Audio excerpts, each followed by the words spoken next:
Allow me to present a brief overview of our work entitled Trichoscopy Feeders of Scalp Discoid Lupus, Case Reports in the University Hospital Ibn Rushd in 2024. Discoid lupus erythematosus of the scalp is the most common type of cutaneous lupus. Clinical manifestations include single or multiple patches. The process consists of three phases: inflammatory, atrophic, then scarring alopecia.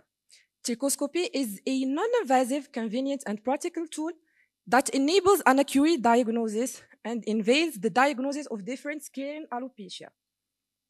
The aim of our work is to investigate trichoscopic feeders of scalp DLE and their association with disease activity. Let's now move on to the case reports. The first observation is about a 45-year-old female with no medical history presented to our department with a large patchy alopecia in the temporo-occipital region with no signs of systemic lupus were detected. On trichoscopy, we noted the absence of hair follicles, yellow dots, roseate white lines, brown pigmentation, and white structural areas. The second observation is about a female of 63 years old with a medical history of diabetes, hypertension, lupus panniculitis, and chloroquine, presented with large patchy alopecia in the occipital region with renal and articular involvement. We noted similar signs of dermoscopy as the previous case, as well as the presence of follicular plaques and brown dots.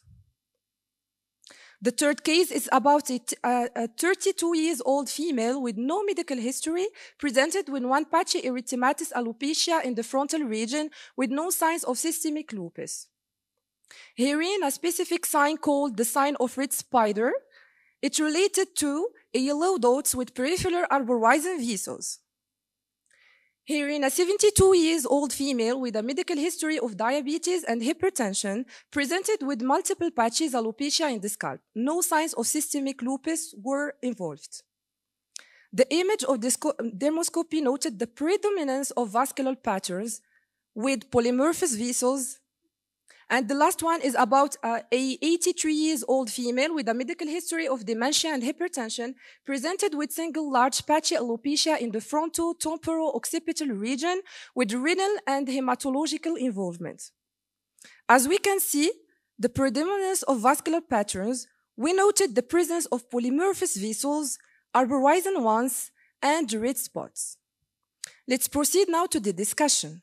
Discoid lupus erythematosus can be confused with several dermatological conditions such as lichen planopillars, centrifuge alopecia, which can lead to delayed diagnosis and treatment, which may cause scarring alopecia, hence affecting the patient's quality of life. Trichoscopic feeders on scalp DLE were divided into 5 categories. Follicular feeders such as follicular plaques, yellow, brown, and red dots.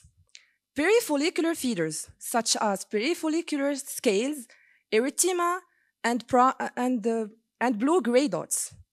Interfollicular feeders, such as white structural areas with peripheral depigment pattern, epidermal atrophy. And as vascular pattern, we can note red dots, liner, and arborizing vessels. Lastly, hair shafts, such as decrease in number and diameter. Here is a description in terms of diagram illustration the trichoscopic signs of scalp discoid lupus erythematosus: central scarring area, peripheral hyperpigmentation, follicular red dots, yellow brownish plaques, thick and arborizing vessels, decreasing in number and diameter of hair. To conclude, trichoscopy is essential for diagnosis and monitoring scalp discoid lupus. It allows for a rapid distinction between different diagnoses. It aids in the selection of the biopsy set, and the signs of discoid lupus erythematosus activity are follicular red dots, yellowish, brownish keratotic plaques. Thank you for your attention.